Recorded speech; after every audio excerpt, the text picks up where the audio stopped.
Tim ses Jokowi yakin menangi Pilpres di Sumbar, ini alasannya. Tim kampanye nasional Jokowi Maruf mengakui Sumatera Barat merupakan lumbung suara yang penting.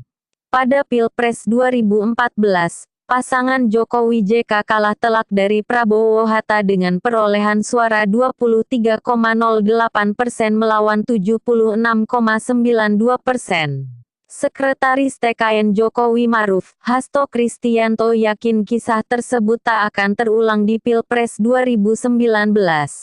Sebab, isu sentimen agama tak mempan karena Ketua MUI Maruf Amin menjadi cawapres.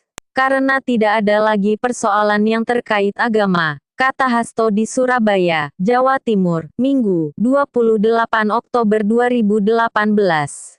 Kekuatan kepala daerah juga dipercaya bakal mengubah peta suara di Sumatera Barat. 10 kepala daerah di Tanah Minang mendeklarasikan dukungan kepada Jokowi karena pemerintah memberikan perhatian pembangunan seperti di provinsi lainnya.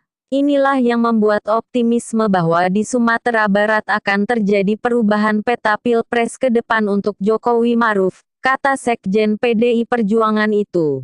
Maka dari itu, TKN Jokowi Maruf berani menargetkan perolehan suara nasional 70%. Sebab, pemetaan suara telah berubah dari 4 tahun lalu.